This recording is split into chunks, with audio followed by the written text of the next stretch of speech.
मथुरा ज्ञानवापी और फिर कुतुब मीनार। देश भर में लगातार सामने आ रहे मजहबी मसलों के बीच जमीयत उलेमा-ए हिंद ने 2 दिन का जलसा आयोजित किया।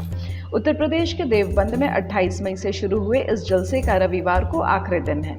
आज कॉमन सिविल कोड सहित कई मुद्दों पर अहम प्रस्ताव पास हुए।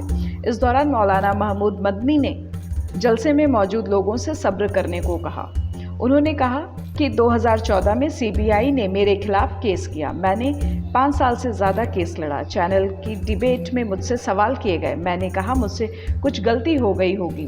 अदालत से मुझे फ़ायदा मिला। यूपी में सरकार आते ही एक को रेप केस में भेज दिया गया। मीडिया में चला कि मदनी रेप करते पकड़े गए। इसलिए बता रहा हूँ, सब्र करना किसे कहते हैं। उन्होंने कहा कि परेशान होने की ज़रूरत नहीं है, हौसला रखने की ज़रूरत है। 10 साल से सब्र ही कर रहे हैं। मुझसे अक्सर पूछा जाता है कि जहर उगल रहे हैं। मैंने उससे पूछा कि जो उगल रहे हैं उनकी तरफ कोई ध्यान नहीं दे रहा है। ये एक खास जहनियत बनाई जा रही है। हमारे वजूद पर सवाल खड़े हो रहे हैं। हम अल्पसंख्यक नहीं हैं, हम इस मुल्क के दूसरे बहुसंख्यक हैं। आज जलसे में पारित किए गए प्रस्ताव में कहा गया कि समान नागरिक संहिता लागू करने को मूल संवैधानिक अधिकारों से वंचित करने की कोशिशें की जा रही हैं। मुस्लिम पर्सनल लॉ में शामिल शादी, तलाक, खुला, विरासत आदि के नियम कानून किसी समाज, समूह या व्यक्ति के बनाए नहीं हैं। नमाज, रोज़ा, हज की तरह ये भी मजहबी आदेशों का हिस्सा हैं जो पवित्र कुरान और हदीसों से लिए गए हैं।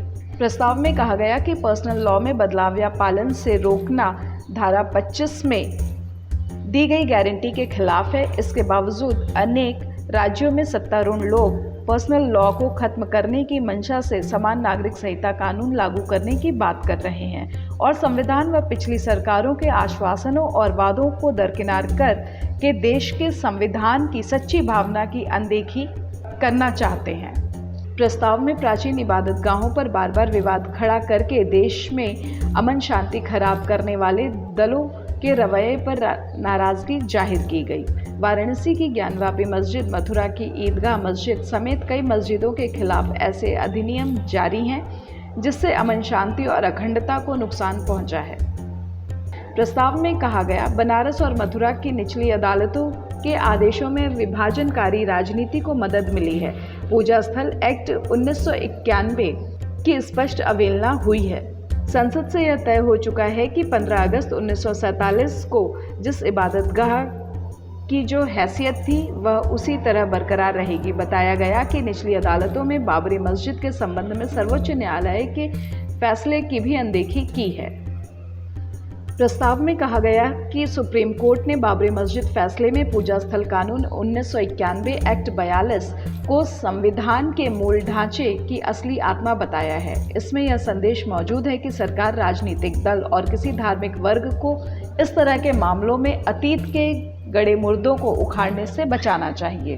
प्रस्ताव में आगे कहा गया कि जमीयत उलेमा-ए हिंद का ये सम्मेलन स्पष्ट कर देना चाहता है कि कोई मुसलमान इस्लामी कायदे कानून में किसी भी दखलंदाजी को स्वीकार नहीं करता। यदि कोई सरकार समान नागरिक संहिता को लागू करने की गलती करती है तो मुस्लिम और अन्य वर्ग इस घोर अन्याय हरगिज़ स्वीकार नहीं करेंगे और इसके खिलाफ संवैधानिक सीमाओं के अंदर रहकर हर संभव उपाय करने के लिए मजबूर होंगे।